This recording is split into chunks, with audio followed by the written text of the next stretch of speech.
Welcome to part 13 of our series showing the common fallacies of theism and statism. In this edition, we'll cover a very common fallacy called the no true Scotsman fallacy. It goes something like this. No Scotsman ever puts sugar on his porridge! Well, my friend Hamish is a Scotsman, and he puts sugar on his porridge. If he puts sugar on his porridge, then he's nae a true Scotsman. Fear my attack eyebrows! So the no true Scotsman fallacy is just an ad hoc way of dismissing contradictory data. The counterexample isn't properly dealt with. It isn't said why it's an exception, nothing is done to show that it doesn't properly fit the category, and it's certainly not the case that the person revises his claim or admits that he's wrong. Attack eyebrows! Now, it's not a fallacy if the person isn't actually a Scotsman.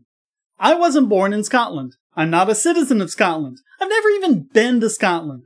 So it wouldn't be fallacious at all for Scotty McEyebrows there to say I'm not a Scotsman. I'm not. So if the person can be shown to be objectively not Scottish before the claim is even made, then it's not fallacious. It's only when someone who fits the definition of a Scotsman, someone born or living in Scotland, is excluded solely because he doesn't fit the claim being made. Eyebrows! One of the most prominent ways we're seeing this with religion is with Muslim extremists engaging in terrorist attacks. So, dumb glasses, how about putting on your Muslim hat and telling us what Islam has to say about this? A Muslim hat? You mean like a turban? I don't want to do that. That's offensive. Yeah, I was being metaphorical. Oh, okay. 'Cause I don't want to wear the hat. These glasses are bad enough. Hey, at least I didn't make you wear the attack eyebrows. True. So, lay the Muslim claim on us. Islam is a religion of peace. Those people who committed those attacks weren't true Muslims. But they say they are, and they quote the Quran for support. Look, I understand you wanting to disassociate yourself from them, but the proper way to do that is to point out that you shouldn't judge all Muslims for the actions of a very tiny few. That's guilt by association, which is also fallacious.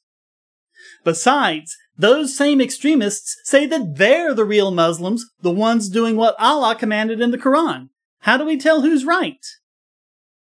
It happens with Christianity too. Those who support legalized abortion aren't true Christians. But I thought Christian just meant someone who believed in the Lord Jesus Christ. Yeah, and the abortion thing.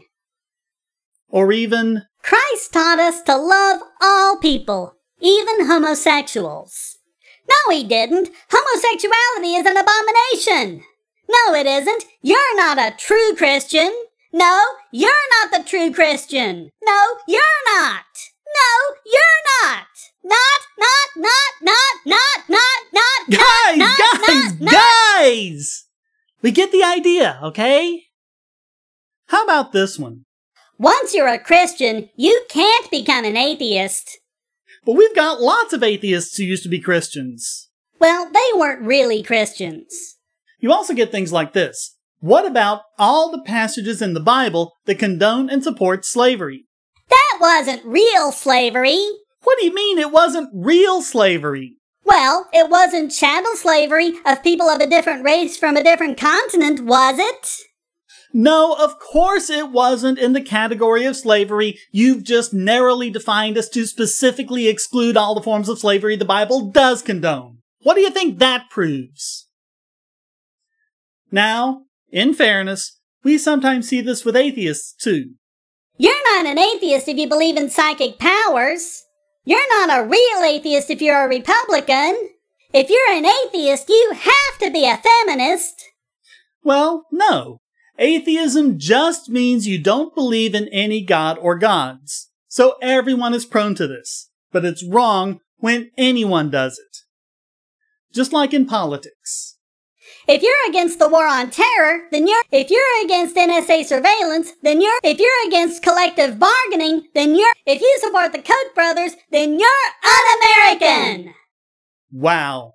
The fallacy namer had to do with someone of a country, Scotland, and they do it with a country, America.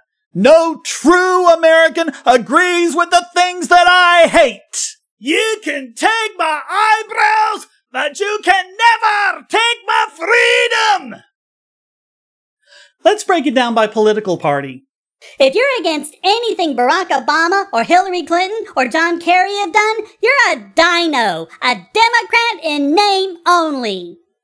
Or on the other side, if you want to legalize drugs or bring the troops home, you're a rhino, a Republican in name only. But these are political parties, defined solely by people who have registered as one or the other. So what way is there to be a Democrat or Republican other than by name? And again, in fairness, we see libertarians do this too. You're not a real libertarian if you're minarchist. You're not a real libertarian if you're an anarchist. When a libertarian could be either one. But there is one big difference with libertarians. We do have a definition outside mere party affiliation. A libertarian is someone who abides by the non-aggression principle. So if someone commits, condones, or advocates an act that's an initiation of force, we can say that he's not being a true libertarian at that moment. But you can only do that if you have a defining principle that lets you know who is and isn't a libertarian before the act in question. In debates between statists and libertarians, this mostly manifests itself when libertarians point out the failure of big government. So, to a socialist, we might point out the failure of the Soviet Union. But that wasn't real socialism!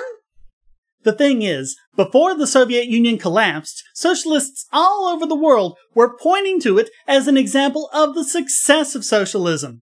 Finally, here was a true socialist state, and it was one of the world's biggest superpowers. What a success story!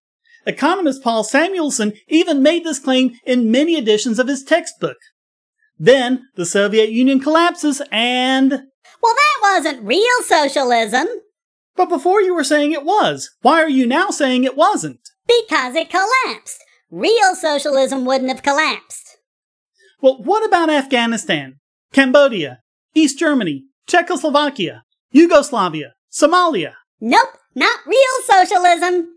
If you ever claim that socialism was never really tried because all of these numerous examples of socialism weren't real socialism, then you have nothing to say against a Christian apologist who says the slavery in the Bible wasn't real slavery. There's no difference.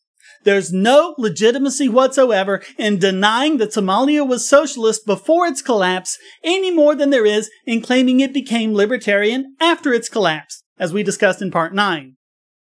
You can't worm out of it by special pleading like we discussed in Part 2. And you can't get around it by redefining or cherry-picking or narrowing the category.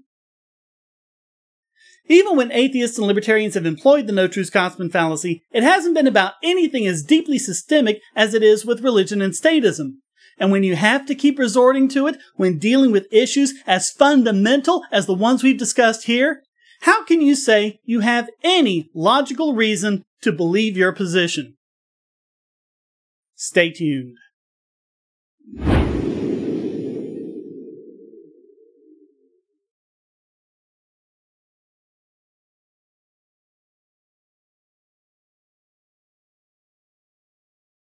But I don't want my freedom.